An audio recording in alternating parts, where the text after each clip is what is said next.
This is the Overdue Homework Podcast.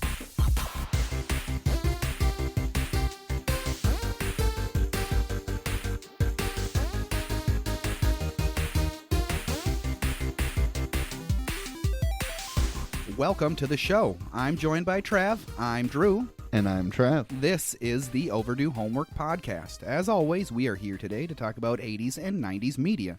Trav, how are you doing? I'm doing excellent today, Drew. Enjoying our day off, as I assume you are as well. Absolutely. Any day off is a good day off. Yeah, and kind of getting into the Christmas zone early with our homework assignment. You know it. There's no better zone than the Christmas zone. No, Christmas is amazing. I hear it's your favorite holiday. It is easily my favorite holiday, close second Halloween, but we've already said that. Right, so. right. Close second Halloween. I haven't asked you in a while. How's the new house? Oh, man, the house is amazing. The neighborhood's awesome. Having a garage is awesome. The little things. Just the little things. A dishwasher, everything. It's really awesome. Not sharing a wall with somebody. Not sharing a wall with somebody. Oh, my God. It's so... Any loud neighbors yet? Nope. Are you the loud neighbor then? I hope not. I don't think so. No, I don't think you are the loud neighbor. No, it's a nice, quiet neighborhood. Well, that's great. That's great. I'm doing great, too. Did you happen to see what I have on my wall over there? That's pretty awesome. I recently won at an auction, a charity auction, a signed Mike Tyson's Punch-Out print. So it's got Mike Tyson and Lil Mac on it, and it's signed by Mike Tyson. So that's pretty cool. That's super cool. Well worth the money spent on it for a good cause. It was a woman that had lymphoma, and it was a benefit for her medical bill. So that's really good.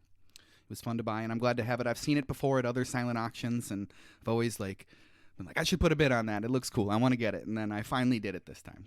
And I got it. I was the only one that bid on it, so I got it for the base price. So that's nice. Good. That's good. Before we get into it, I guess I want to tell you about our sources. I used articles from Time.com, specifically an article by Megan Mikulski, ScreenRant.com, an article by Mike McGranahan, and ThePioneerWoman.com. Yep, I found an article about Home Alone on ThePioneerWoman.com by Kelly O'Sullivan, Insider.com, Marilyn La Genoese, and Fiona Clare, and then on MentalFloss.com, an article by Jennifer Wood. You want to talk about some Home Alone video games for a second, Trav? Yeah, let's hear it. Well, Home Alone was like a cultural phenomenon at the time, so it had video games across the gambit. But for me, the most popular ones that I had seen or played were the ones from the NES, the SNES, the Sega, and the Game Boy. The only one that I really played extensively was the one for the Game Boy, because that's the one that I owned. All of the games, they revolve around collecting valuables and avoiding the wet bandits, right? So, nice. It's pretty easy peasy for what you would do in that game. Yeah. The Game Boy one doesn't have a time limit, but the other ones always have like a 20-minute to 30-minute time limit. And I remember that time limit on the NES one being a pain in the butt, because you only had 20 minutes to complete everything.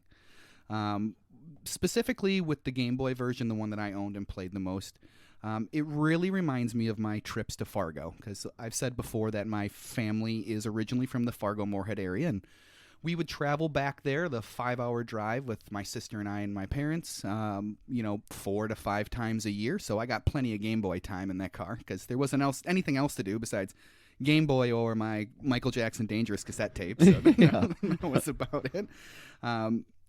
It's a lot of fun to play. I did plug it into my Super Game Boy for my Super Nintendo and sat down with it a little bit today.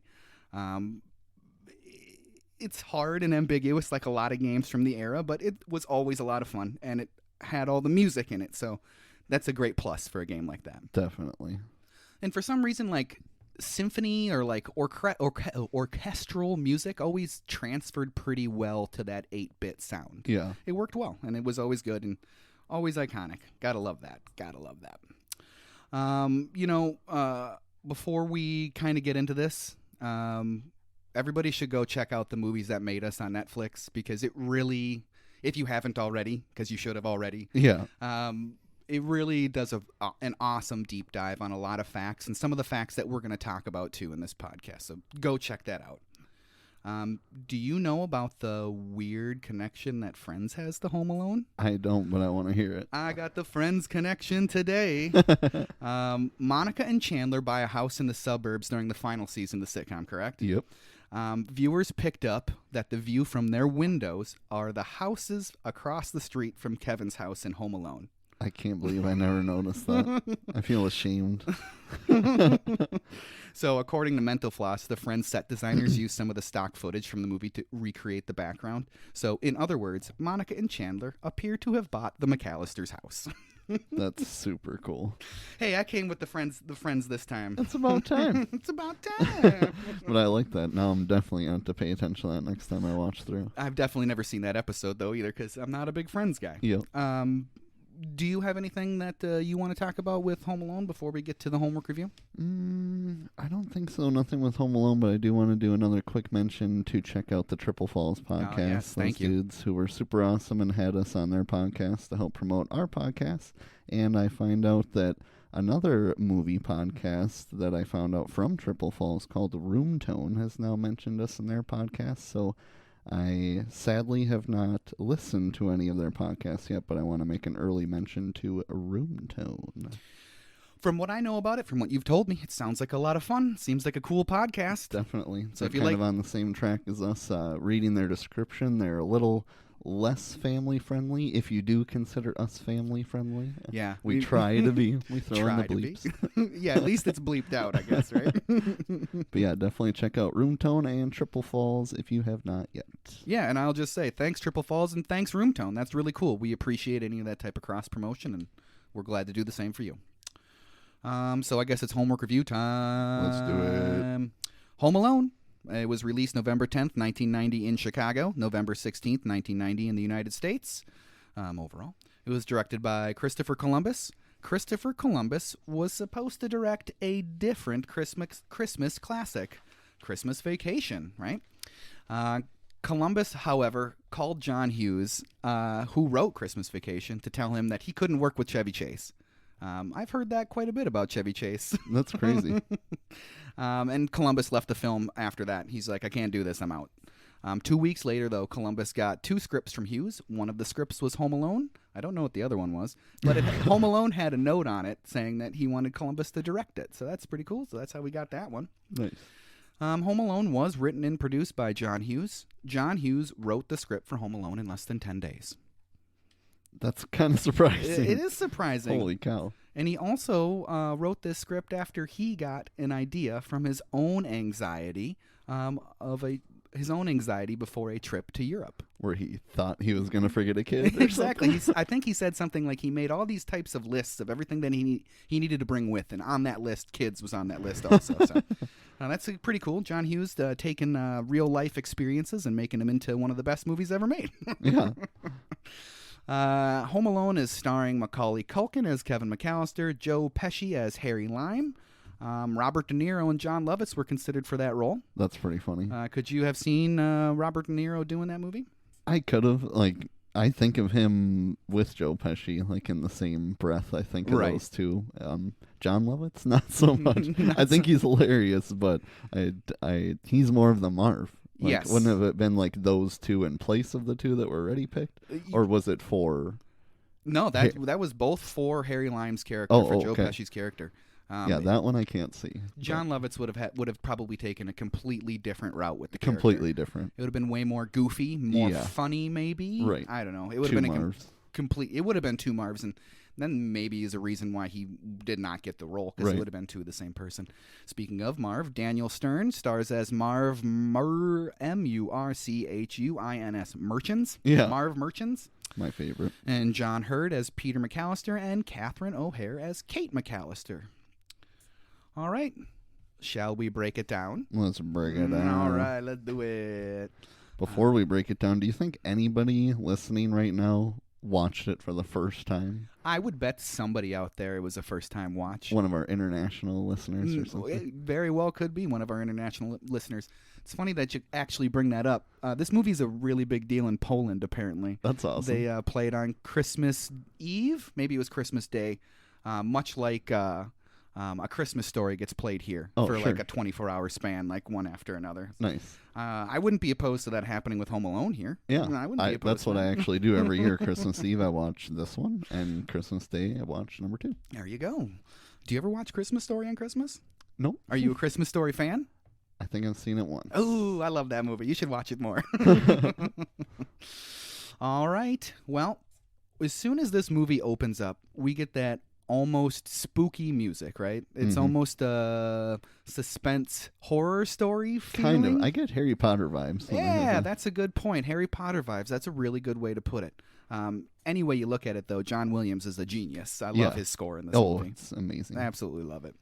You get the camera pulling back to reveal the Home Alone logo. The words Home Alone come together and the light pops on. Pure goosebumps. Pure goosebumps. Pure goosebumps every time. Every time. That's like super duper iconic and is recreated in many of the video games also. Yeah. Recreated everywhere, I would assume. So this is the night before the McAllister clan leaves for France. It's very busy. The phone's ringing. We got the cop in the foyer, who happens to be Harry. But then we get a quick look at Peter and Kate's bedroom. Enter Kevin.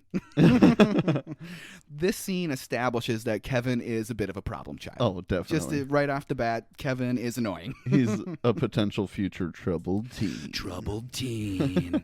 If you're listening out there, Phantom, that's one drink. He texted me and said that he should have turned that episode into a drinking game. Every time we said trouble teens, that's a drink.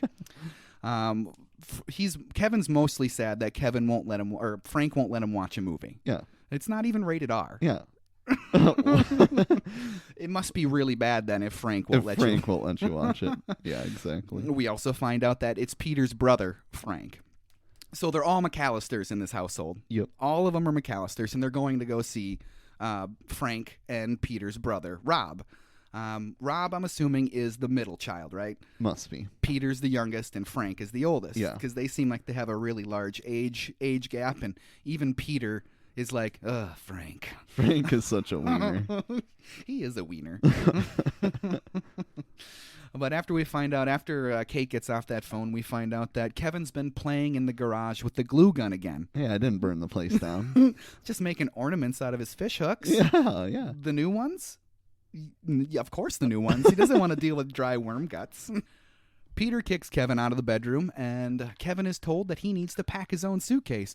Pack my own suitcase? Yeah. Like that's the biggest, most death-defying, difficult task he's ever had in his life. Back in the hustle and bustle of the house, we get Harry at the bottom of the stairs. Excuse me, miss, are your parents around? Yeah, but they don't live here. And then he asks the next woman, my parents live in France. And then he asks a few other questions, and then we find out that it's all kids, no parents. It's probably a fancy orphanage. Yeah. Then we get Kevin, who's looking for help from his siblings, and he just basically gets told tough. Yep. And told to pack toilet paper and water. Yeah, figure it out, dude. Do you get that reference? Toilet paper and water? Is it a reference to something? No, I don't. I don't get that reference either. Like, why would Buzz and the other brother from Pete and Pete tell him to pack toilet paper and water? I don't get that either. Like, is he just a sloppy mess who wears the same clothes anyway? So just make sure you bring water. Kind of makes sense, but the teepee. I don't get that reference. I don't get it either, but I do like that you bring up Pete and Pete, because that's what I always think of with that brother. We should do an episode on Pete and Pete. That would be cool. No one is being any help to Kevin. They're just throwing insults at him. Yeah. It'd be a very tough household to grow up in. Very tough household. I honestly can't believe it. Not a single sibling or parent really gives a crap about him. No, it doesn't seem that way, at least. It doesn't seem that way. I do have to say, John Hughes does a good job of, like, making the whole family seem not like flat characters. Even though we barely talk to some of them, they still seem like they have a lot of depth, and that they all have like these inside jokes, and the families, Definitely. you know, it's like this certain status in their family already that he's aspiring for. Yeah. But they're all just like, we don't have time for you. Thanks, John. R.I.P. Then we get the famous scene with Kevin and his sister. She basically says to him, you know, Mama's going to pack your suitcase for you. And then you're what the French call les incompetents. And then P.S. You have to sleep with Fuller. If he has something to drink, he'll wet the bed. This happens to be the last straw for Kevin. Yeah. Right? And he runs upstairs and he's stomping, I'm living alone. I'm living alone. And then even Harry down at the bottom of the stairs is like, geez, what's up with that kid? Yeah, right. Kevin does make his way into Buzz's room, though. Kevin doesn't make his way into Buzz's room quite yet, but we see Buzz and his cousin. I'm assuming Frank's oldest son. Yeah. I don't think we ever catch his name in the movie. And I don't think so either. I didn't look it up to see what his name was, but it's Frank's oldest son, I'm assuming. And Buzz asks him, is it true that French babes don't shave their pits? Some don't. And then the look on Buzz's face is pretty priceless. Yeah. It's like a combo platter of disgust and intrigue. He's like, ooh, but There's nude beaches, do right? I like that? Not in the winter, Buzz. But then finally Kevin will enter the scene, and he wants to sleep in Buzz's room. And what does Buzz say? I wouldn't let you sleep in my room if you were growing on my ass. Oh, Buzz. I can't believe that actor didn't have more roles in the 90s. He does a really good job in this movie. Yeah. I really like him in this movie. Yeah, you would think that he would have got more after that. I thought the same. He is in a movie with Zach Galifianakis and, man, I wish I could remember her name right now. SNL, Bridesmaids.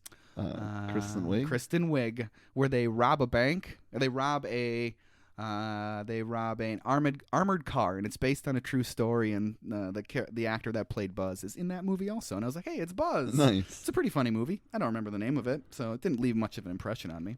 Look it up. Look it up.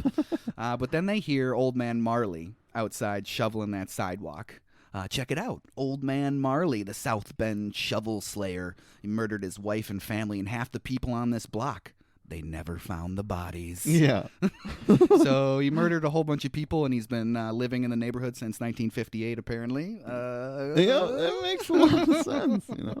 He puts his victims in the garbage can full of salt. The salt turns the bodies into mummies. Kids are afraid of mummies. Oh, yeah, apparently. At least Kevin is. Kevin's afraid of mummies.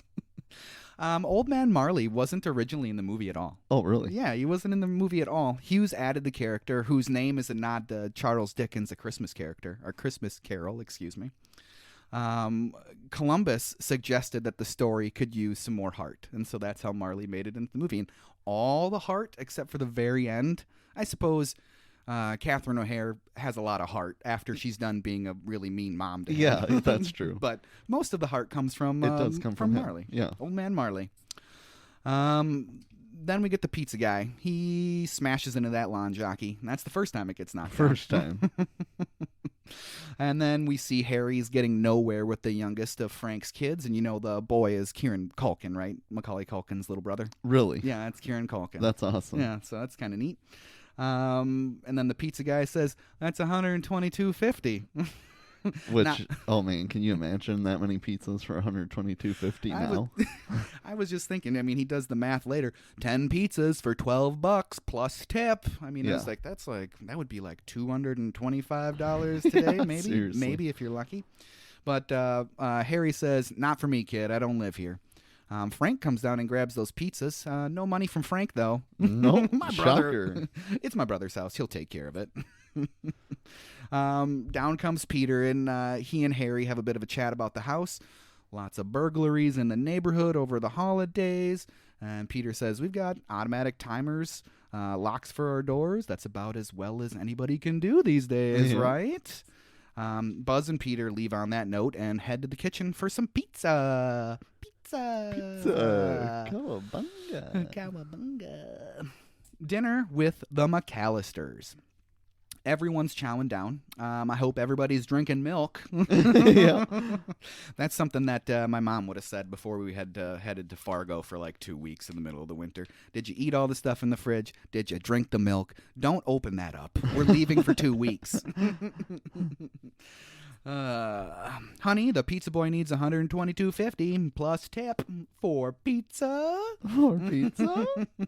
Frank, you've got some money. Traveler's checks. Oh, Frank. God, Frank. What an older brother. What an older brother for sure. Kevin finally makes it down the stairs and into the kitchen. Did anyone order me a plain cheese? Well, yeah, we did. But if you want any, somebody's gonna have to barf it all up.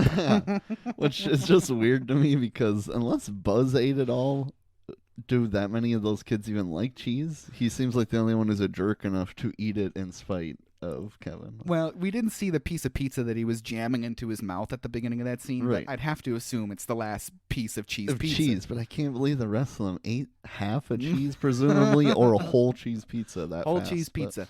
And, and from the time that Frank takes the pizzas to the time that everybody is served, everybody's eating their food. It's like under a minute. Yeah. So 15 people all served themselves pizza and drinks in under a minute and ate a whole pizza. Just the cheese. At that point, you would assume that family orders more than one cheese pizza. I would have to assume so. But it's still funny because Yeah. it leads to everyone being pissed at Kevin. Exactly. Well, yeah, because Kevin gets super pissed off and charges Buzz and then knocks all that milk all over everything. And Kevin's plane ticket gets swept into the garbage. Yeah. I didn't notice that for years and years and years and years until somebody pointed it out to me. That was like, hey, Kevin's ticket's in the garbage. Yeah. I was like, oh. I noticed a ticket went in there, but then again, watching it today, I was thinking, whose ticket is that? But now, obviously, that you say that, of course, that's Kevin's. And if it was anyone else's, they wouldn't have got on the plane. Right, and I would have to assume his passport's in there also, because it Something said that the passports and the tickets got covered in milk. If you do watch that scene, you can see Kevin's name on the ticket. Oh, okay. It's just for a split second, like as Peter's like sweeping everything up, you can see that it says Kevin on it. It might be when he tosses it in the garbage, but you do see Kevin's name on it. But yeah, and then we get the famous line, "Look what you did, you little jerk." You little jerk. Say goodnight, Kevin. Good night, Kevin. Buzz is partially at fault, correct? Obviously. Yeah, like, how was he not punished one bit? Whatsoever. One for bit. antagonizing the crap out of him, like regurgitating his pizza out in front of the whole family. Right. You think the mom doesn't care about that at all? Right. I don't know. He would have to have been, being the oldest of the siblings. Well, yes, he's the oldest of the McAllister siblings, of Peter and Kate's kids.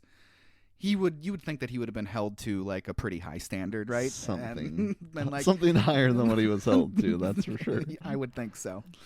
But it's more just to pin the whole family against Kevin right away, kind yes, of. Yes, definitely is. With Kate leading Kevin up the stairs, the pizza guy finally gets paid. Nice tip. Thanks a lot.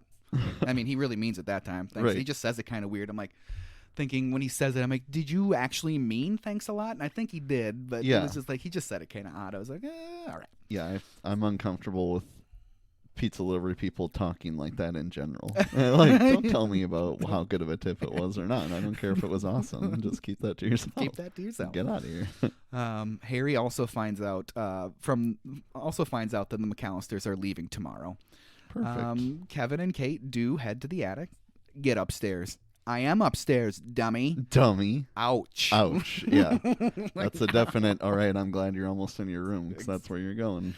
Kevin does feign some remorse. I'm sorry. Yeah, by the end, I'm sorry. And I've said this to my own child. It's too late. It's too late. Get upstairs. I don't want to see you for the rest of the night. I don't want to see you for the rest of my life. I hope you don't mean that. Yeah, once again, though, ouch. Ouch. Very ouch.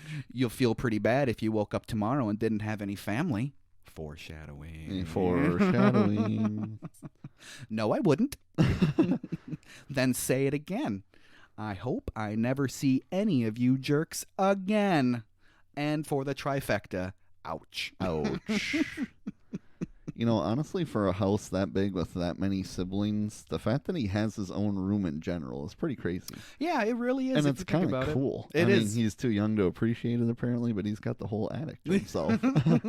It is very cool. I even wrote down, Kevin in the most kick-ass 90s movie attic ever. Yeah, seriously. It's the attic that we all wish we had when we were kids. And it's some more foreshadowing, being up there in the attic and being by himself. Mm-hmm. We get that stormy night. The wind knocks out the power and the battery backup on the alarm clock. Yeah. If you're going to say that the power went out, at least choose an alarm clock that doesn't say battery backup. Take a close-up of it. Seriously. Yeah. And you just think of the no cell phone, so there's no backup alarms. No backup alarms at all. Yes, no backup alarms at all. The next morning, the entire house slept in, and this is arguably the most unbelievable part of the whole movie. 100%. There is no way little Pepsi drinker doesn't wake up super early and try to antagonize everybody else into waking up. Exactly. There's no way. There's no way. 100%. Growing up, it was like the grandparents are up super early or one of the kids. There's no way everyone. I could understand his parents and Wiener Frank. That's it. But there's no way the rest stay asleep. But it's as what's his name on Screen Rant says, so the movie can happen. So the movie can happen. Yeah. Exactly. Yes, so the movie can happen. With that shuttle service there, it's the second time the lawn jockey gets knocked over. The nosy neighbor kid, Mitch Murphy's there, so he's from across the street from the Murphys. He's hilariously annoying. He is hilariously annoying. Do you know the McAllisters are going to France? Do these vans get good gas mileage? Oh, kid, get out of here. Gee, kid, hit the road. More hustle and bustle in the house. Kate wants Heather, the oldest daughter of Rob, who lives in France, to get a head count. The tickets are in the microwave to dry them off, and Mitch is still being annoying. How fast does this thing go? Does it have four-wheel drive? Look, kid, I told you, don't bother me. It's not really working. And then Mitch takes it upon himself to look through the McAllisters' luggage. That's what I always did when I saw my neighbors went through their luggage. Obviously. Heather gets her head count, but Mitch gets confused for Kevin, mostly because Buzz is being a dummy again and distracts her. Right. Somebody would have noticed that Kevin was not in the van. Somebody would have. Come on. If he's that much of a problem child, he would Right. have been annoying everybody. Right. Somebody would have noticed that Yeah, Kevin's seemingly in the first 5 seconds, how was Kevin not annoying one of us? Oh, we left him in the attic. Exactly. So half in this van, half in the other van, and they have 45 minutes to get to their plane. How things have changed. Yeah. Yeah, 45 minutes. There's no way you're like expected to be there, what, an hour at least early at this least point? I think recommendation is still 2 hours early before your flight. 45 minutes from the McAllister house. From the McAllister house No. till their flight. I did have experience with flights pre 9/11, and Yeah. I do remember just walking in and going up and getting your tickets and then walking to the gate and no security whatsoever. So it was faster. It was way faster. I remember seeing, going and a friend of mine came back from Venezuela when I was in high school, and I was able to walk up to the gate Wow. to just be like, hey, how's it going, man? Right. Good to see you. Welcome back from Venezuela. That's awesome. Yeah, it's just a different time for sure. Definitely. Phone dude gets Kate's attention to tell her that the phone lines are effed. She couldn't care less. Couldn't care less. Oh, thanks. Slam. Yeah, what does that matter? We're all out of here. We didn't leave anybody.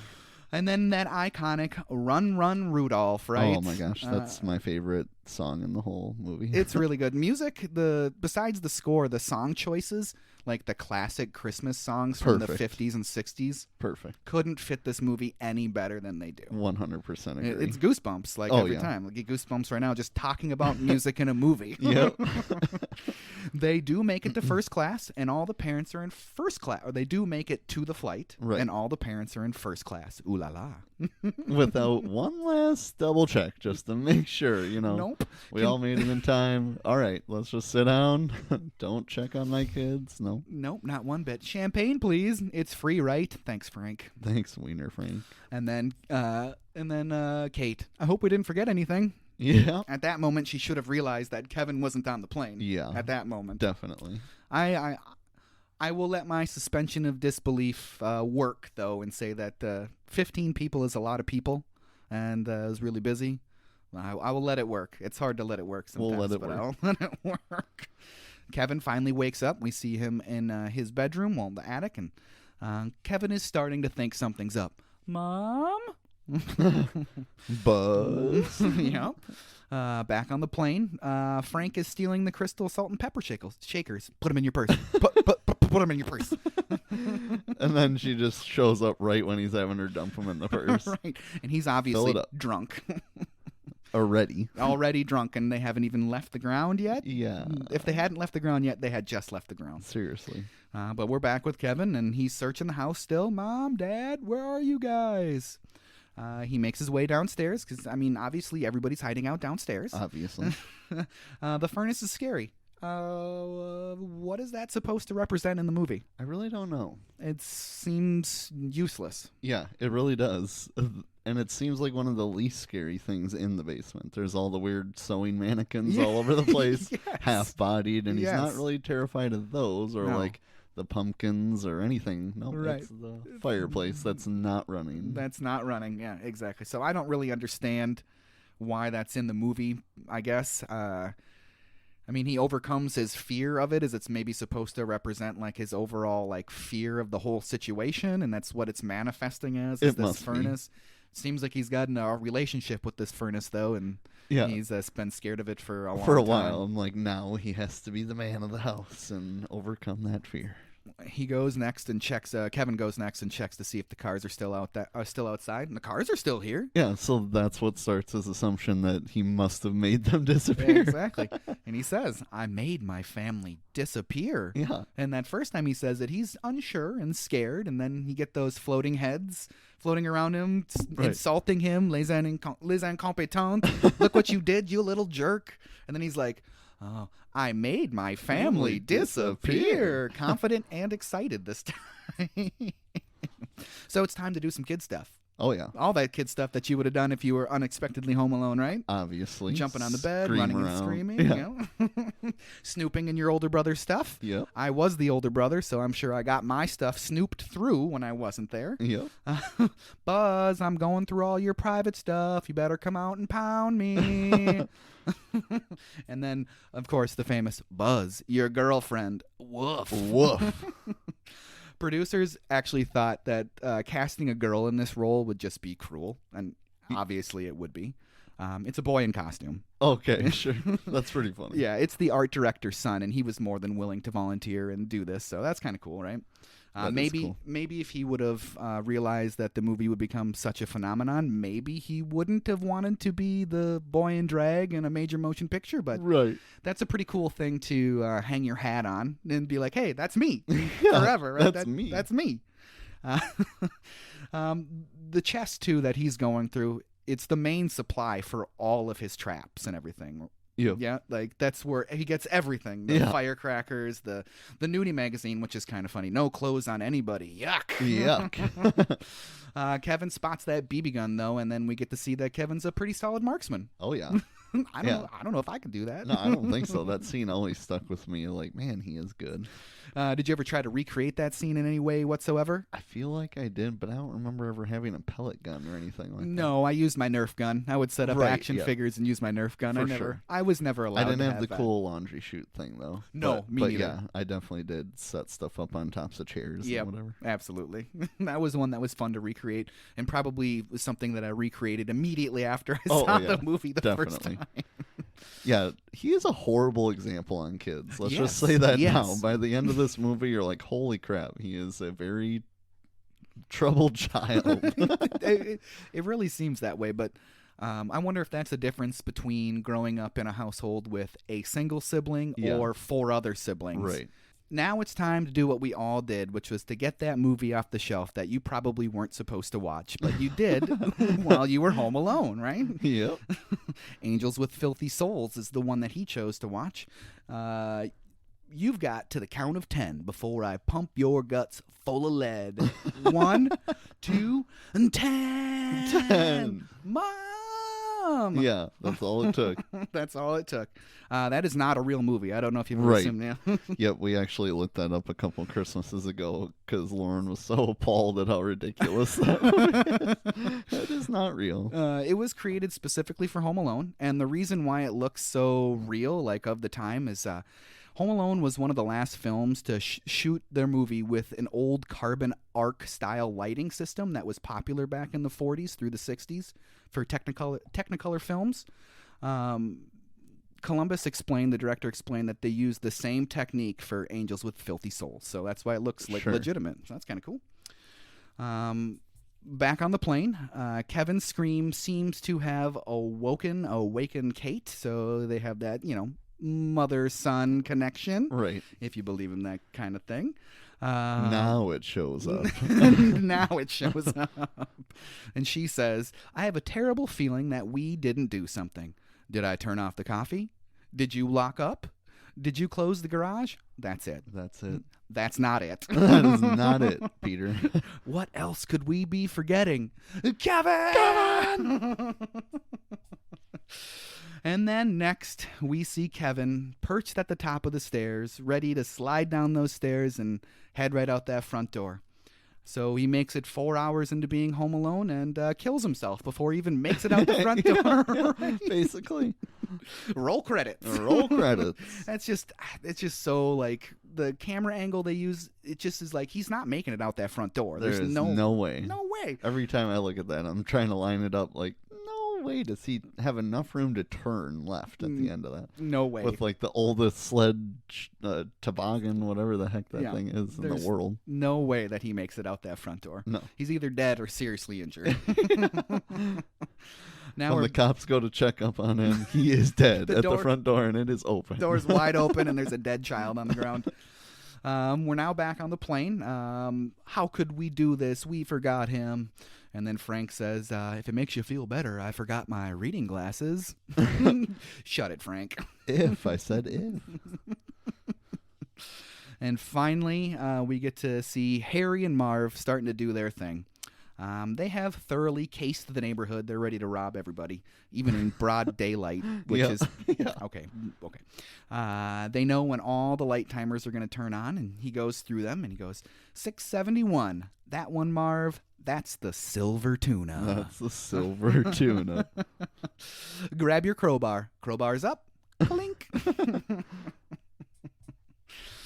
Kevin sleeping while watching The Grinch Who Stole Christmas, and Marv and Harry pull up and start slamming doors. That wakes up Kevin. Harry and Marv head around back to the basement, and Kevin smartly turns on all the lights. Yep. That's a pretty smart thing to do at the time. And I thought you said they were supposed to be gone. Let's get out of here. That was attempt number 1 to take down the silver tuna, and it was a complete failure. With the McAllisters now in Paris, they head on over to those payphones. She is a desperate mother stealing a phone out of another woman's hand. She's trying to get everybody to make all the phone calls they possibly can. We get to see Kevin again. He's hiding under his parents' bed, and he says, "This is ridiculous. I can't be a wimp. I'm the man of the house." Yep. Kevin isn't afraid anymore. Unless it's Old Man Marley. Yeah. And he's definitely afraid. Then he's very afraid. Runs straight inside and hides upstairs under his parents' bed. I got a kick out of the fact that there was still popcorn underneath the bed. Just a little detail that just makes the whole story more believable. Because he never cleans up after himself. He never cleaned it up at all. Well, Kate finally gets the police on the phone. This is a pretty funny bit. She talks to Rose. We don't find out her name right away. And she wants somebody to go check on Kevin.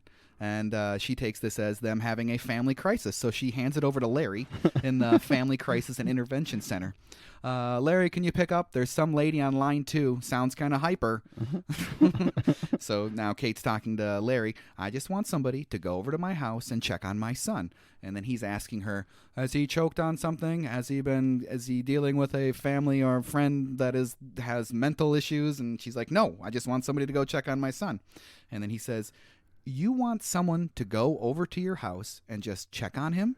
Yes. Yeah, but she needs to be more frantic at this point, because if she would explain the situation that they are in another country, this would make a little more sense, and we could give Larry a little more credit.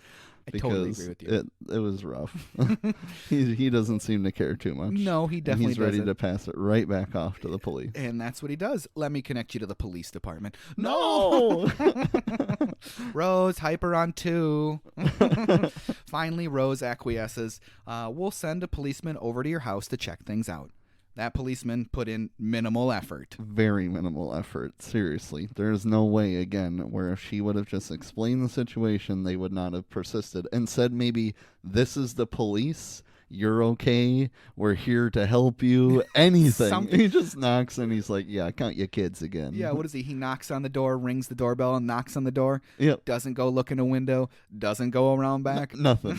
Count your kids. Count your kids again. He looked like an older gentleman. He probably was not too keen to be working so close to Christmas. That's probably what it was, now that you say that, I guess. But we're back in the airport in France, and Kate's getting told that everything is booked. You name it, everything's gone. The only thing available is Friday morning. But the ticket lady says, maybe we can get you on standby. So she goes with that, and she ends up staying in Paris, staying at the airport, as Peter and the rest of the family move on to Rob's. They say their sad goodbyes to each other, Pete and Kate do. I kind of expected maybe a couple of tears. No tears. No tears. whatever. Yeah. Moving on. Moving on. Back at home with Kevin, we get that famous aftershave scene, which Yep. is very funny. Even though in the article that I'm about to talk about, they call it cologne. I'm assuming they meant aftershave because that's what would hurt your skin, is the alcohol in the aftershave. Macaulay Culkin screaming with his hands on the cheeks is probably one of the more iconic scenes from this movie or any movie in the 90s. It was never intended to become that prominent, and it was basically Macaulay Culkin's mistake, or if he planned to do it, to leave his hands on his cheeks. Columbus wanted Macaulay Culkin to take his hands off his cheeks and scream, because that's what you probably would do. Right. Put it on and you take your hands off, my face, But they did a couple more takes where he did take his hands off his face, but they liked the one where he left his hands on his face the most because it reminded Columbus of Edward Munch's The Scream. So, that painting, right? Yeah, I do. That's super cool because now that you say that, that is going to be what I picture every time when I see Macaulay Culkin doing that. So, yes, this was Culkin's idea, and it was perfect, so it stayed in the film. Next, we get to see Kevin destroying Buzz's room. All of Buzz's life savings and a loose tarantula. So, see you later, tarantula. See you later. We'll see you later. Yeah, a little foreshadowing. With Buzz's money in his pocket, it's time for Kevin to head out. And as he leaves the front door, he notices Harry and Marv's plumber truck, which was, what did it have on the side? OK Plumbing? Or OK Plumbing. Yeah, OK Plumbing. I like that. I thought the Murphys went to Florida. Then we get to see Harry and Marv actually inside the Murphys. And Harry is not too pleased with the noise that Marv is making. You're one of the world's greatest cat burglars, Marv. Keep it down, will ya? Seriously. Enough tearing the crap apart just for no reason. There's a very, very convenient phone call, though, while they are in the Murphys' house. Yes, there is. Peter McAllister just happens to call the Murphys' home while they're in there, and he lets the secret go that they are actually gone. Yeah, after the phone lines were down, they're somehow up again. They're up after again. they just tried at the airport and couldn't get through to anyone. You know what? I'm going to call this neighbor that just happens to be getting robbed right now. That'll work out perfect. And Marv says, they're gone. Silver tuna tonight. Silver tuna. But now we get Kevin at the shop trying to buy a toothbrush, and he wants to know if that toothbrush has been approved by the American Dental Association. And the woman behind the counter says, it doesn't say. Can you please find out? Okay, she's thinking, I guess so. Herb, I got a question for you about a toothbrush. Do you know if this toothbrush was approved by the American Dental Association? And Herb looks blankly at her and goes, I don't know. How the hell would I know? But enter old man Marley, and he scares the crap out of Kevin, so he runs out without paying for that toothbrush. You did notice the cut on his hand, right? Yes. Did you notice what was in his other hand? What was in his other hand? Band-Aids. Oh, okay. So, he cut his hand. I knew that he was there for Band-Aids, but Yes, for some reason Band-Aids. I forgot that. So Kevin ditches, and the woman behind the counter says, Jimmy, stop that boy. Stop that boy. Jimmy just runs out the front door and screams shoplifter to the very convenient cop there, giving a parking ticket. I think it was a parking ticket. Yeah. But now Kevin's really on the run away from that cop, and he has the longest knee slide in cinema history. Eat your heart out, Kevin Bacon. Yep. Kevin escapes, and as he's walking home, he says sadly, I'm a criminal. Yeah, he's a criminal. Yep. And I feel like old man Marley would have paid for that situation, and we can assume that's probably what he did behind closed doors. Yeah. It's like, for some reason, I'm the scary neighbor in this neighborhood, but he's my neighbor, so I'll just pay for the toothbrush. I'll talk to him later. Yeah, that probably cost 80 cents. Yeah. If that much. 80 If that cents. much. Kevin has his first real run-in with Harry and Marv now before he gets home. So they're leaving the Murphys, and they're loading up their van with all the stuff that they've stolen from the Murphys. And Marv is laughing as he comes to the truck, and to the van, and Harry wants to know what's so funny. And Marv doesn't say anything. He's still just kind of chuckling to himself. And Harry goes, "You did it again, didn't you?" And obviously that means flooding the apartment, flooding the house. Yep. And Harry wants to know, what's wrong with you? Why do you do that? And Marv says, it's our calling card. We're the wet bandits. And Harry says, it's sick. It's sick. And I don't see Harry allowing that to happen for more than maybe a home before he says, that's enough, Marv. Exactly. You'd think so. You would really think so. But because Harry and Marv are arguing the merits of not only robbing people but also flooding their houses, they almost run down Kevin. I'd have to assume that this shot with the van right up next to his face is one of those shots filmed in reverse, right? For sure. It kind of has that look. They did a good job of hiding it. Yeah. That one, and same thing with Fuller getting smashed by the chair. Yes. Yeah, those were both filmed in reverse. Right. So they almost run down Kevin, and you get Marv saying, Santa Claus don't visit the funeral home, little buddy. And then you get a smile from Harry, and that golden tooth gives him away to Kevin. And Kevin knows now that was the police officer, in quotation marks, in his foyer. Yeah. So then they proceed to follow him to see which house he goes in. Why couldn't they just stay in the parking or the driveway they were in and just watch? But instead they follow him. Like 20 feet behind him. 20 feet behind him. He stops, notices them, and then starts walking again, and they keep creeping behind him, and then he runs like any child with a brain would do, and they're wondering why he's running. Well, yeah, he definitely knows something's up. Why would he run? Maybe because you are following him at 2 miles an hour from 5 feet behind him, and he's alone, and he's 8 years old. He's 8 years old, right? So Kevin just ditches out of there, and he finds a pretty good hiding place in the manger. Pretty smart thinking on his part. Definitely. So Harry and Marv pull up to the church, and they can't see him, which you can see him in the frame, but you can't see his face at all. No. You just see the green smock, the green cloak, whatever you want to call it. Yeah, you can't tell. You can't see him at all. And Marv says maybe he went into the church, and they both say, I ain't going in there, because they're criminals, and they feel bad for themselves. Yeah. And then Kevin, having escaped them, is walking home now, and we get a little internal dialogue once again. When those guys come back, I'll be ready. And we get that fun rocking around the Christmas tree scene. Massively elaborate Rube Goldberg-esque setup to fool the wet bandits. Yeah, by the child who could not pack his own suitcase. Marv and Harry do pull up, and they say, we'll come back. Maybe they'll be gone tomorrow. Back in Paris now, everybody is at Rob and his wife's apartment, and this is the only time that we see Rob and his wife. You can see him in the background by the tree. Setting up the tree, yep, yelling at Frank for bringing out the shrimp. Yep, yelling. Nothing like handing out shrimp, I guess. Yeah. This is what we do. Well, I mean, he's a cheapskate, obviously. Yeah, it's not his He's shrimp. clearly taking advantage of all the free stuff he can get. Everyone seems pretty worried about Kevin, and rightly so. Yeah, it's about time. Exactly. Kevin's sister does ask Buzz, though, you're not worried at all about Kevin? And Buzz says, why should I be? He's acted like a little jerk one too many times, and this time it caught him in the butt. And then his sister says again, he's so little and helpless. Don't you think he's flipped out? The little trout could use a couple of days in the real world. So you're not worried at all that something horrible could happen to him? No, for 3 reasons. A, I'm not that lucky.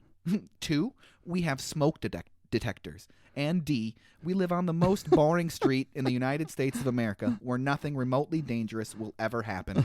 Period. Period. Just great dialogue by Buzz. Oh, very, very funny. And I try to always do that too if the situation arises where we'll say A, 2, and D. I try to do that. And D. I always end up forgetting and be like A, B, and oh, nope, I already screwed it up. How did Buzz do that? But now we're back with Kevin, and the pizza dude knocks that lawn jockey down again. This is the second time for him, and the third time overall in the movie. Yeah, that lawn jockey has seen better days, I am sure. Oh, yeah. But we get to see that funny bit once again. This is the second time that Kevin's done this with the audio from Angels with Filthy Souls. Gets that pizza guy to run off as soon as Snake starts getting shot up. Or is Snake's doing the shooting? Yeah, Snakes is doing the shooting. Snakes. I don't know no snakes. But he gets that pizza, a lovely cheese pizza just for me. In Paris now, and Kevin's mom is trying to get on a flight. She manages to trade with an old couple. Is that a real Rolex? No, but who can tell? She's definitely super desperate, and she does convince them with all types of stuff to do the switch. And you know what? Great. I would switch my coach tickets for first class if it meant staying for 24 hours, maybe at the most. Yeah, when clearly they are retired. They don't have anything to get back to per se. Exactly. Now back at the house, we get Kevin watching Johnny Carson, former late night talk show host, if you don't know who he is, and he's headed to bed. Kevin's feeling pretty sad, though, and he's looking at a family picture, and he says, I didn't mean it. I'll never do anything bad again if you guys come back. Sad Kevin. How sweet. How sweet. The next morning, we get the aftershave again, and then we're headed to the grocery store. That easy for me to say, suspicious cashier, the toy soldiers, it's for the kids. For the kids. All those groceries cost $19.83, and that's about $45 today. Thank you, U.S. inflation calculator. That's crazy, because I knew it had to be more, especially with the Tide. Like, the Tide alone, I feel like, is pretty close to his $19. Yes, exactly. The cashier can't resist, though, and has to ask, are you here by yourself? I'm 8 years old. I don't think so. Where's your mom? In the car. Where's your father? He's at work. What about your brothers and your sisters? I'm an only child. He's got an answer for all of these, doesn't he? Seriously. Where do you live? I can't tell you that. Why not? This is like a little foreshadowing for the second movie. It is a little bit, because you're a stranger. I love the way he says that. Stranger. With Kevin on his way home now, he manages to drop all the groceries. They come out the bottom of the bag. How did they do that? I thought we were saying it's got to be like some sort of zip line trick on the bottom of the bag. That's the only real explanation. Strings on both sides, because, that was... we know it was a horrible pack job, because we've got the carton of orange juice with eggs, milk, and paper towels in the same bag, and then we've got laundry detergent mixed with food. Come on. As a former grocery store employee, I'm sure that bugs the heck out of you. It really does every time. That is unacceptable. Now Kevin's back at home, and he's doing laundry and conquering his fear of the furnace, and he just screams, "Shut up!" at it. Yep.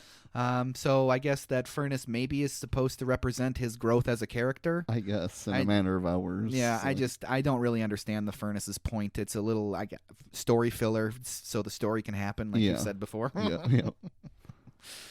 Yeah. Marv and Harry are casing the McAllister's house again, and they say, I don't get it. Last night the place was jumping. Go check it out. And Marv says, now? No, tomorrow, egghead. Now.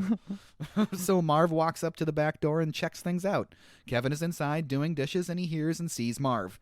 Why would Marv stick his foot through the doggy door? Why? What is he testing for?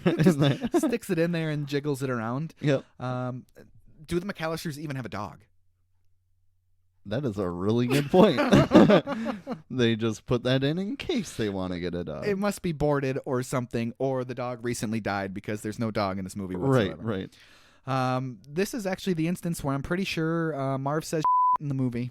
Yeah, and I didn't even catch that when I watched it. I think the only reason that I even noticed it this time was because I was watching the movie on my computer while I was taking notes, and I had my headphones on and had it pretty loud, like one does with their headphones. Yeah. Has them overly loud all the time. Yeah. And so I heard it at that point, and that's kind of surprising. A very 90s thing to sneak that S word in there. Yeah. Yep. Get our one S word in there. Yep, get that one in there. And it was really quiet too. He whispers it. So yeah. And like we said, you can barely hear it. Right.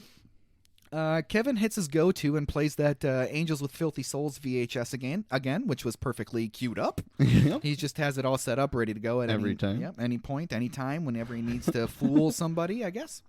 It does fool Marv, and he goes running back to the van as soon as those shots start firing. And he gets to that van, and he says to Harry, somebody just got blown away. They beat us to the job, 2 of them. I thought I recognized one of their voices, and I know I heard one of their names before. Snakes. Snakes? I don't know no snakes. Well, he sounded like a snake. What does that even mean? I don't even know what that means. But Kate has made it back stateside into Scranton. And yes, that's Scranton from The Office. That's Scranton. The one you never knew existed until The Office. And she's having about as much luck with this ticket guy as she did in France. Everything is booked. There's nothing available whatsoever. So we get the polka king of the Midwest. Gus Polinski introduces himself. Oh, I love John Candy. You know, the Kenosha Kickers. Polka, polka, polka. Polka, polka, polka, polka. Like, Kiss that's me, going to polka. click. Like, come on. Polka twist. These are songs. Yeah, you know. Yeah, we sold 623 copies in Chicago. Sheboygan. We're big in Sheboygan. We're big in Sheboygan. I'm sorry. Did you say you can help me? It's getting a little ridiculous. Yeah, I got my buddy over there. He's renting a box truck because our flight got canceled and we need to make it to Milwaukee. We can give you a ride to Chicago. You guys would do that? She's super duper grateful. Super grateful, Yes. which brings us to a confusing thing that I never thought of till right now. Why would she not just be trying to rent a car?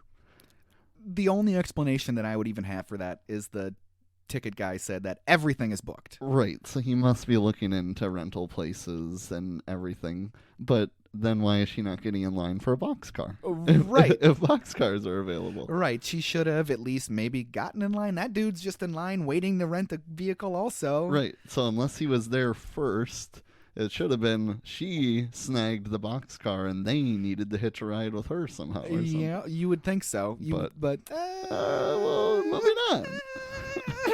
Moving on. John Candy filmed all his scenes for this movie in one day. Candy was a close friend of John Hughes. They had worked together on other movies like Planes, Trains, and Automobiles, Uncle Buck. Candy's schedule was super full, though, so he only had 24 hours, basically, to do this. So That's everything crazy. everything was mostly improvised on Candy's part. Yeah.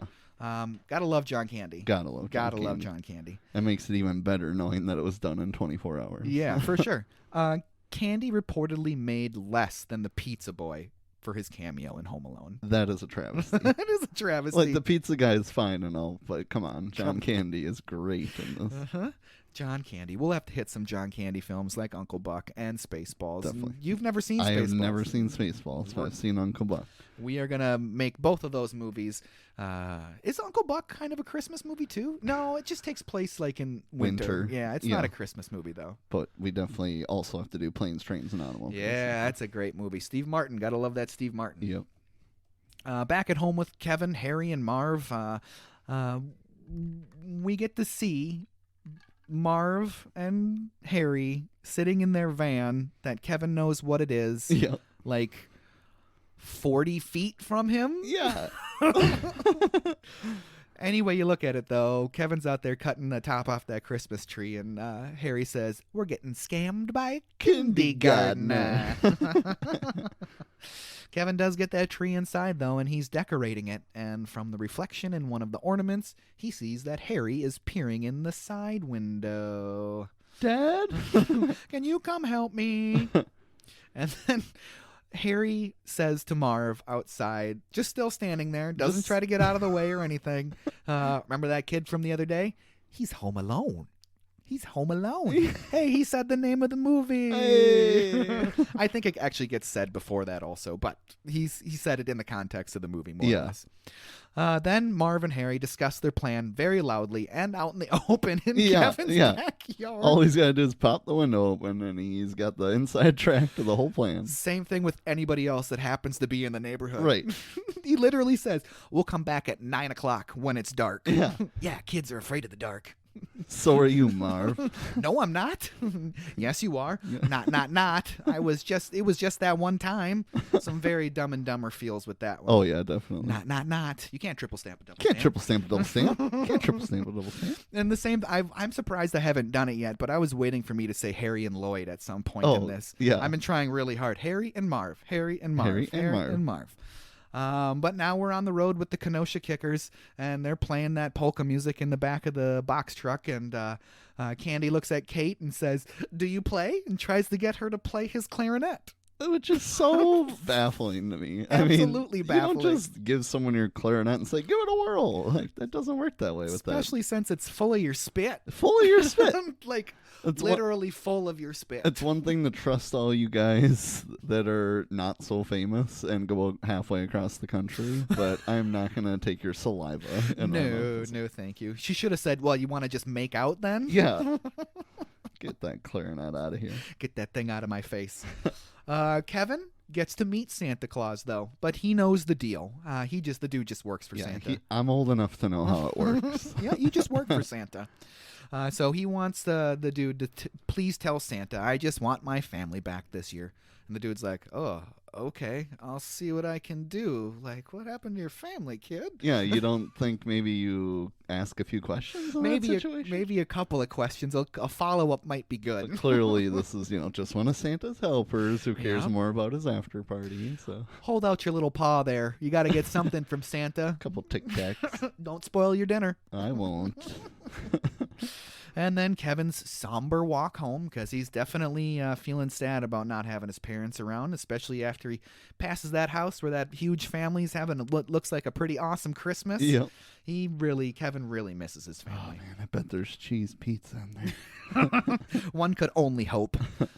Kevin then heads to church. I guess that church and the store, the shop and the grocery store are all within walking distance. Apparently. And they're all on his way home. Every one of them on his way home. Yep. Sure. Sure. Kevin's in there, and Old Man Marley approaches him, and Kevin soon finds out that he doesn't need to be afraid of Old Man Marley anymore. Good thing, too, because who else is going to save Kevin later in the movie? Yeah, exactly. They each talk about their complicated relationships with their family. Marley is estranged from his son and granddaughter, and Kevin has a really hard time relating to the rest of his family. Yeah. So, they kind of have a shared bond in that instance. Marley assures Kevin that his family still loves him, and Kevin encourages Marley to contact his son. Old Man Marley wants to know, what if he won't talk to me? And Kevin says, well, at least you'll know then. Yeah, exactly. Words of wisdom from the 8-year-old. Exactly. And now the movie really starts to get moving. Oh, yeah. The church bell tolls 9 times, and Kevin heads home. This is my house. I have to defend it. Yep. It's a great line. Great line. Oh, the music. Oh, the music. It's so good. So good. So good. It's time for him to set up those traps. He even had time to make a giant battle plan. He rolls out that giant map. Huge battle plan ready to go. The micro machines, which is foreshadowed at the very beginning of the movie. You got to clean up those micro machines, Kevin, otherwise somebody's going to break their neck. Yep. He's icing up those steps. The hot coil on the doorknob, which that's a grill starter, right? Like you put that in your grill coals to start. Okay, that's a grill starter. The tar and the nail on the basement steps, and the rope to the treehouse, which isn't immediately obvious why he's stringing a rope to the treehouse. Yeah. Some really good forethought on his point, I guess. Speaking of that treehouse, Kevin's backyard treehouse was not originally part of the property. Really? It was constructed specifically for the movie and demolished once the film was over. Oh, crazy. So I think even the tree is fake. I don't think they put a real treehouse in the tree, in a tree. We get that tar and feather trap. Well, it's like industrial glue and feather, but it's a tar and feather thing, Yeah. The ornaments on the floor, which were made of candy, made of sugar. Oh, so they're not real ornaments. Sure. So Marv doesn't actually cut his feet up on those. Well, I should say Daniel Stern doesn't actually cut up his feet on those. Yeah. Paint cans for the stairs, and one scurrying tarantula. Dinner is ready, and it's 8:57. He did all that in 57 minutes. Very believable. Very believable. I was literally thinking while he was doing it on one of my watch-throughs, I wonder how long it's going to take him to do this. And then when he's pulling the food out of the microwave, it says 8:57. I'm like, oh, all right. And then he sits down to eat that meal, and 3 minutes later, ding, 9 o'clock. That was a waste of a meal. Yep. Marv and Harry arrive at 9 sharp. Let the action begin. It's definitely an iconic series of events, and it's absolutely incredible. And I never, ever once fast-forwarded to the end of this movie just to watch this part. Oh, no. Except for a lot when I was a kid.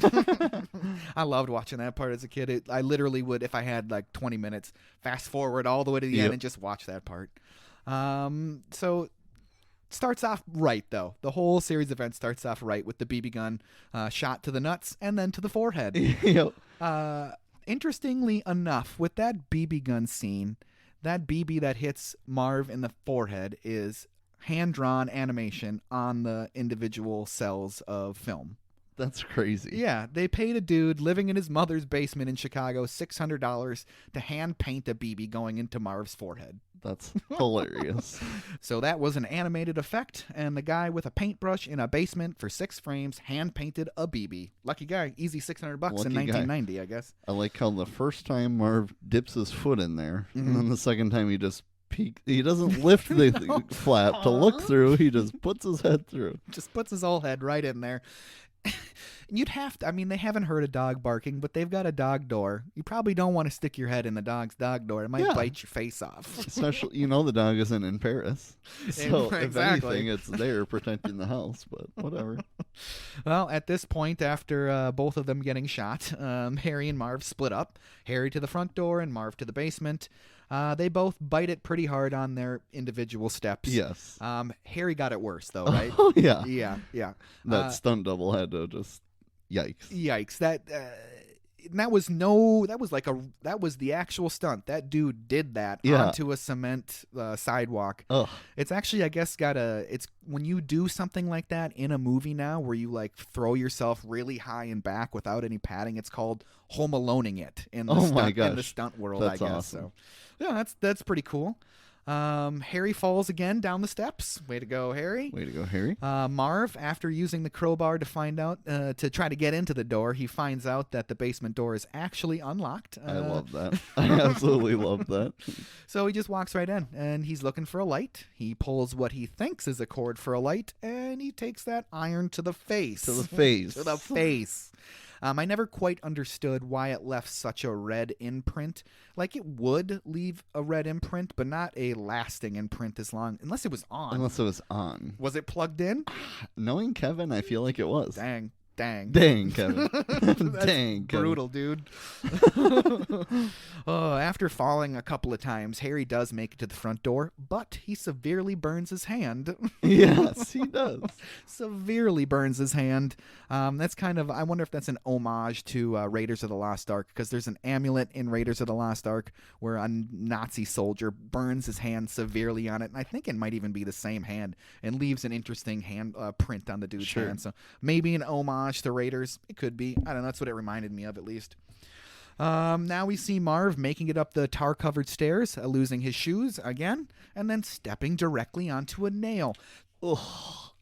This scene makes me cringe every time. Every single time. Oh, my goodness. That is my goodness. But back at the front, Harry has made his way now around to the back of the house. Yep. And he just kind of lets himself in a little bit, and he gets fried for the second time. Brutal. Brutal. Just stands and takes it. That's the best part of that. So did you wonder at all how they actually accomplished this shot? I do wonder that. Yeah, I'm trying to picture it in my head. Luckily, I have some great information for you. Nice. So according to the AV Club, they used like an old magician's trick. The fire was actually blown onto a dummy head that was painted black. The camera was pointed at a piece of glass placed at a 45-degree angle. So when Joe Pesci walked in and hit a very specific mark on set, he blocked out the reflection of the dummy head, leaving the flame visible and appearing to singe his scalp. Nice. So that's kind of cool. Yeah, that's super cool. I just always assumed that he had some sort of like protective hat on or something, because it's very believable. You can't tell that it's some sort of odd camera trick. No, not at all. You can't tell one bit. And even watching it on Blu-ray, it still looks really, really good. Yeah. There's one thing that doesn't look really good in Blu-ray. Whenever Marv is outside after he loses his shoes, he has giant prosthetic feet on his actual feet, so he's not actually walking out there barefoot. So you can see the skin tone difference. And the fact that you can almost see a cuff and that they look too large for his body. It looks very weird and does not hold up very well. On VHS, sure. Probably. You can't tell at all. Maybe even on the big screen, you wouldn't even be able to tell. Right. But Blu-ray, you can definitely tell. You can tell. Marv does head back outside and slips and falls. And Harry bum rushes the back door and breaks in. That's funny when Marv falls again once he's trying to go out the basement door. Yeah. Whoop! And that crowbar obviously hit him right in the head. Obviously. Harry, like I said, busts in. He just bum rushes that back door and busts in there. Where are you, you little creep? At this point, Marv sees the side window is open and screams super loudly, Harry, I'm coming in! Okay. He does go in, and like I said, steps on those ornaments. His poor feet. Like, if those were actual, man, a nail to 1 foot, now you're stepping on glass ornaments. Ugh. Thankfully, they're actually sugar. Thankfully, they're sugar. Kevin does lure Harry into the dining room. Oh, I'm really scared. And then Harry says, it's too late for you, kid. We're already in the house. We're going to get you. Okay, come and get me. And glue and feathers to the face. At this point, though, Harry and Marv are both in the house, and they see each other. How's it go? He goes, Marv? Harry? Where the hell are your shoes? Why the hell are you dressed like a chicken? Yeah. some very funny lines. That's a good comeback. It's some very funny lines. I'm up here, morons. Come and get me. And attacking the micro machines. There we go. That looked like it hurt. Yes. Do you think, did you own micro machines? I didn't. I owned quite a few of them. That one hit me right in the sweet spot as probably an 8-9-year-old. They were a terror in the carpet, just about as bad as stepping on a Lego in the dark. Sure. They were a terror. So after that, Kevin's sitting at the top of the stairs. You guys give up, or are you thirsty for more? So they're like, well, obviously we're thirsty for more. Obviously. Clearly. Can we maybe take some paint cans to the face? Yeah, please. One at a time. And definitely, you can take some paint cans to the face. And they land on top of each other, and as Daniel Stern and Joe Pesci, that's got to be an awkward scene to film. Definitely. Just laying on top of each other, like, I get it, you're actors, you got to do goofy stuff, but that's just got to be uncomfortable. Oh, I'm sure it was. You're missing some teeth. My gold tooth. At this point, though, Kevin's upstairs, and he calls the police. Help, my house is being robbed. My house is 656 Lincoln Boulevard. My name is Murphy. Why not tell the truth? Why not tell the truth? And there's been so many chances at this point where he could be safe and away from this whole situation. Yeah. At walk past that house with the family. Yep. He could have just went in and explained the situation. Help me. But he's like, nah, I want to get these sons of guns. So now after he made that phone call, he's going to be running. He's heading to the attic to escape to the treehouse. But Harry and I did it. Harry and Lloyd, I did it. Harry and Marv are heading up the stairs, and Harry hit that tripwire. Marv leaps over Harry for Kevin, grabbing him by the ankle. And luckily for Kevin, that tarantula is there to rescue him. Thank you, Buzz. And he places that thing right on Marv's face. That is absolutely hideous. Yeah. Oh, God. I am not a spider fan. Like, no. I can deal with them, but I would rather not. Yeah, I have to deal with them because Lauren's terrified of them. I'm but the yes, same I agree. thing. I would rather not. I will come home from work after Kristen having been home on all day on a Saturday, and she'll be like, there is a spider in my bathroom. I'm like, okay. It's still in there. The door's shut. Okay, I guess I'll go take care of that. Boy. But so he gets that spider right on his face. Daniel Stern agreed to let a real tarantula crawl across his face. So he could get the scream accurate. Well, that's interesting, though. He agreed to do it as long as they did it in one take. The scream actually had to be dubbed in. Oh, okay. So he didn't want to spook the spider. Right. I kind of wondered that watching it. Right. But... So the scream is dubbed in. It's pretty convincing, and that's a really good blood-curdling scream. Daniel Stern should do that more often. Yeah. The scream from Marv, and he knocks the spider off onto Harry as Kevin escapes into the treehouse. Marv then kills Harry by striking him in the chest with a crowbar. Movie over. For real, though. Yeah, like he hits him so hard right in the rib cage. Doesn't he jump when he does it, too? Like, he jumps and slams he puts that everything thing down. into it. Everything into it. That probably would have killed him. Yeah, seriously. With Kevin now escaping into the treehouse, he takes those handlebars and he rides that rope all the way to the treehouse. This stunt looks terrible. Oh, yeah. It just looks terrible. You can definitely tell it's a stunt double. I wouldn't expect an 8-year-old Macaulay Culkin to actually do this. Yeah. But the stunt double was not a good stunt double. I didn't like that at all. It's just does not work very well in the film for me. He should have just escaped some other way. Right. I just didn't like that bit at all. Marv and Harry are now up there, and instead of going back through the house and getting all torn up by the traps, they decide it's a good idea to follow Kevin and climb this 30, 40 feet of rope, 25 feet off the ground. Yeah. Knowing that's not how he got over there. Right. And, of course, Kevin's going to cut the rope. Obviously. Oh, you have been tarred and feathered and stepped on nails and all this stuff, and you do not see that coming? Right. They fall terribly to the ground. I kind of thought about the fact, like, 200-pound plus men hanging on that rope, like the tension on it, probably would have like made that rope like snap back and hit Kevin in the face and probably kill him also. All three of them are done. Just dead right there. Yeah. They fall to the ground and Kevin escapes to the Murphys. I liked both of their reactions when they're on the ground. It looks like a pretty legitimate fall that they took. Obviously, it wasn't from the height that they did, but they fell back into the snow, and I liked the natural way that they both fell with their arms everywhere. And I liked that a lot. That was really believable, and I enjoyed that part of the movie. So Kevin at the Murphys, he makes his way now through the now flooded basement and heads up the stairs, only to be met by Marv and Harry. Hiya, pal. We're going to do exactly to him what he did to us. Yeah. But old man Marley to the rescue. Thankfully. So he smacks them both in the head with the shovel. Have you heard the thing about how Joe Pesci actually bit Macaulay Culkin's finger, and he has a scar from it, apparently? Yeah, apparently Joe Pesci actually bit Kevin. I want to say Kevin McAllister. I can't get Macaulay Culkin and Kevin McAllister at the same time. Yeah. He actually bit him. So that's kind of funny, right? That's kind of crazy. He's got a scar to this day, apparently.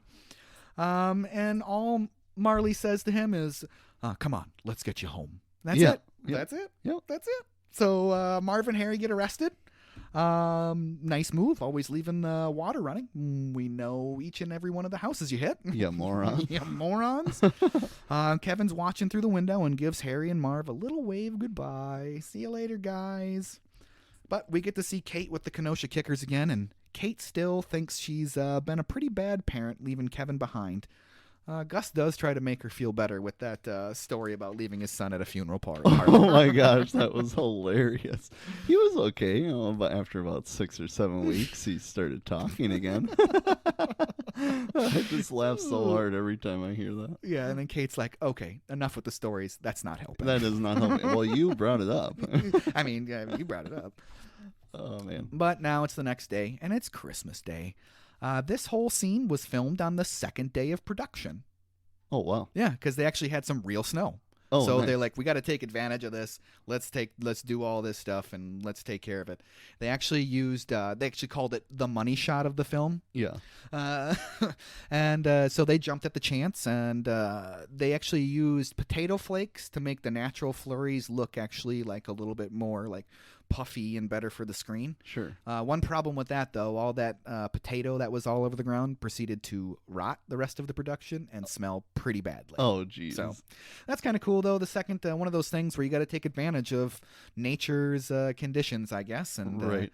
Get that real snow, because that looks like legitimate snow. There's other parts in the movie where you can tell that he's walking on like chopped up ice. The snow doesn't look realistic at all. It's just you can tell it's from a snow machine. Right. Kevin runs downstairs to hopefully see his mom is home. And Mom? Nope, not quite yet. But there she is. Kate makes it home for a tearful reunion with Kevin minutes before the rest of the family makes it home. Come on. That's almost insult to injury, right? Definitely. And then Buzz, hey, Kev, it's pretty cool you didn't burn the place down. How did you guys make it home? We took the morning flight, the one you didn't want to take. Yeah. You'd rather go with the Kenosha. The Kenosha Kickers. Yeah. And even old man Marley has a nice reunion with his family. So he did make that phone call. Good Nice. for him. Good for him, Marley. Hughes didn't allow for a lot of improvisation or tweaks to his scripts. Columbus is actually the one that added the scene at the very end of the movie that sees Marley reunited with his granddaughter and son.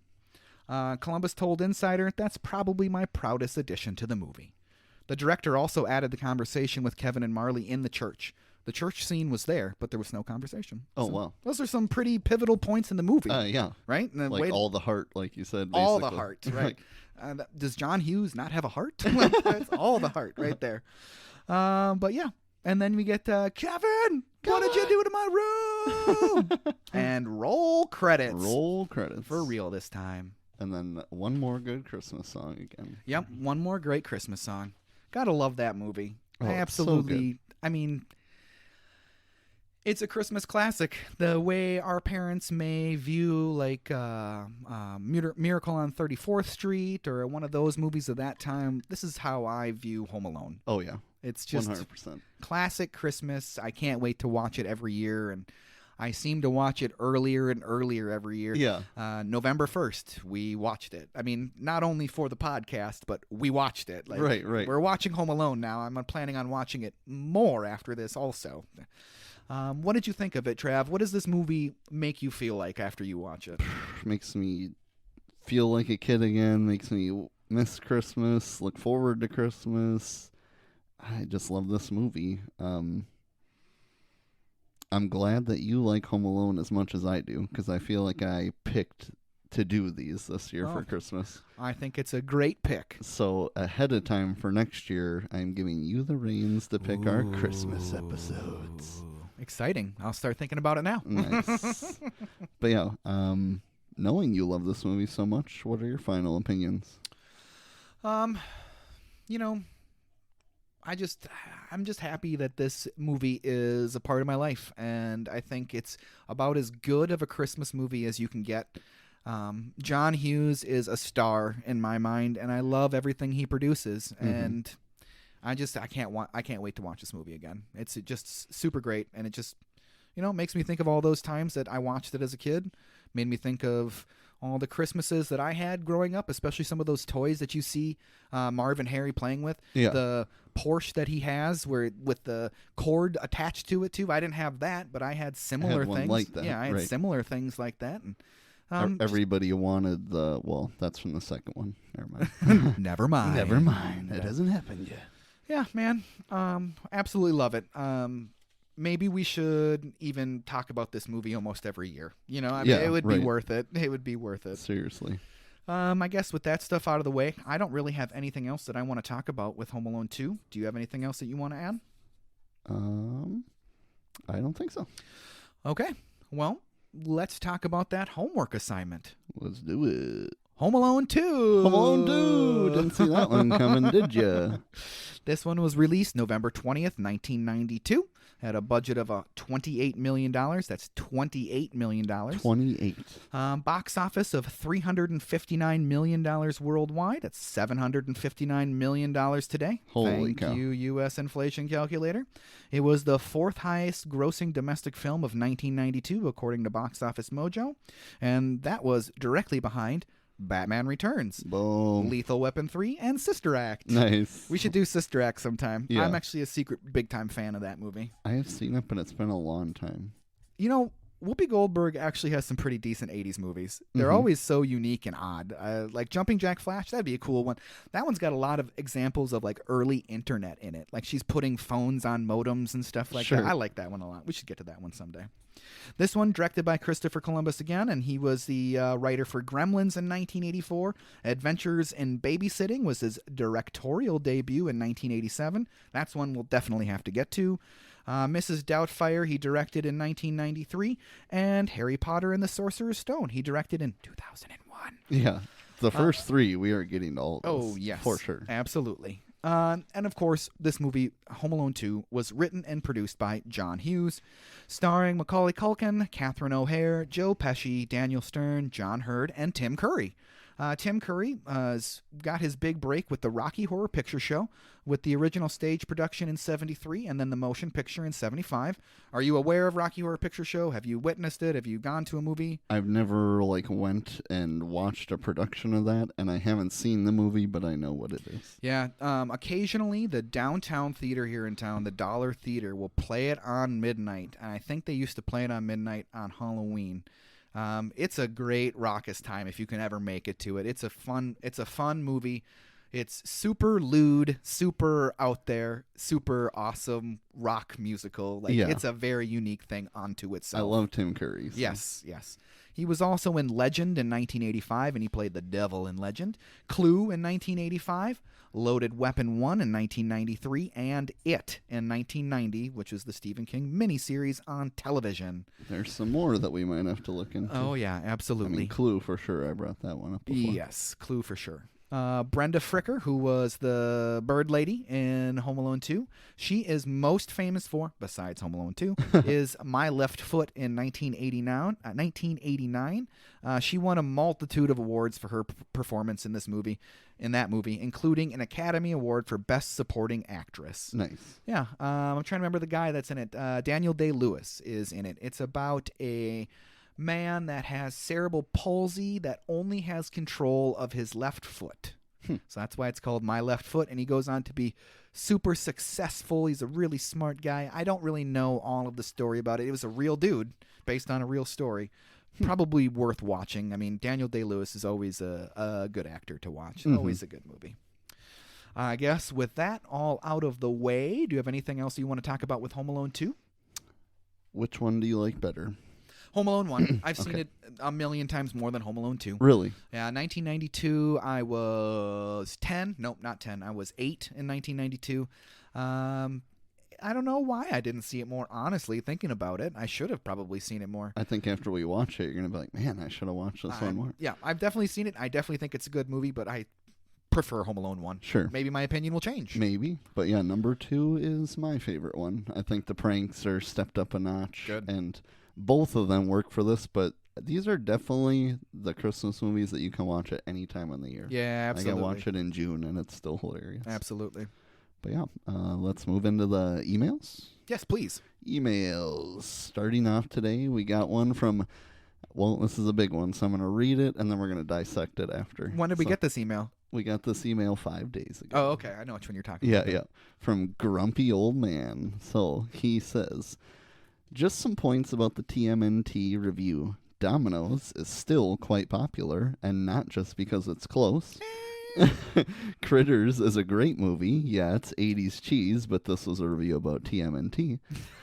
Okay, sorry. In the original series, Vulcans have green blood, but in Star Trek V, when Gorkons' security are shot, they bleed purple blood. But in the J.J. Abrams Into Darkness, Spock bleeds green again. So that says to me that Vulcan's blood is green and Star Trek V was wrong. Just kidding. And then he says, Frank Welker is an amazing voice actor. Freddie Jones, Scooby-Doo, Megatron, the list goes on. Basically, if you have watched a cartoon in the last 30 years, you've probably heard of him. And lastly, I love Dr. Honeydew and Beaker, or Waldorf and Statler. But the best is, of course, Sam the Eagle. Now get off my lawn, grumpy old man. Thanks, grumpy old man. So the first point of this, Domino's is still quite popular, not just because it's close. That's what Drew and I had to say about that. Popular, maybe, but good, yeah, maybe. Possibly. But yeah, I mean, popular because it exists? Okay, sure. And then Critters is a movie I have not seen, so that might be one we have to get to eventually. There's one scene in that movie that really sticks out to me. Watching it with my parents, probably too young to watch it, I would guess, since it was 86. In one of the scenes, a dude is like feeding a whole bunch of cats, and he takes like the spoon and the wet cat food and just eats a huge spoonful of it. Yuck. And it stuck with me my whole life. And I remember looking at my dad and being like, do people really eat cat food? Yeah. And he's like, I mean, if you got nothing else. Yikes. And I was like, okay. All right, Tom. we have food, right, Dad? We got food, right? And then this next part I just think is funny because I'm like, whoa, someone's trying to talk smack to Drew about Star Trek. But yeah, so apparently we got to work on our Star Trek facts here. But with the Frank Welker part, so he says Megatron, isn't that the same guy that does Eeyore from Winnie the Pooh? I'm not sure on that. I would say you're probably right if that's a fact that you think you know. If we're thinking the movies that made us with Home Alone, they did the toys that made us. Yep. And I swear they had the voice actors for the Transformers on there. So I think think that was him. And if that's the case, then yes, I do know him. I have heard of him in the last 30 years. And then these last ones, I'm assuming, are Muppets, because I know Beaker. Yep. But the other ones are, I'm drawing a blank, but Dr. Honeydew and Beaker, or Waldorf and Statler. Is Waldorf and Statler the opera guys? Yes. Okay. They're the guys up in the box. Yep. Obviously. And then Sam the Eagle. So Sam the Eagle was kind of like maybe Henson's way to make fun of the U.S. government. He was always like big time pro-government type of guy. So okay. I don't know. I mean, that's what I always seem to remember from Sam the Eagle, at least. For some reason, I don't remember him. But thank you for that email. That was a great email. Very good. Thank you. That.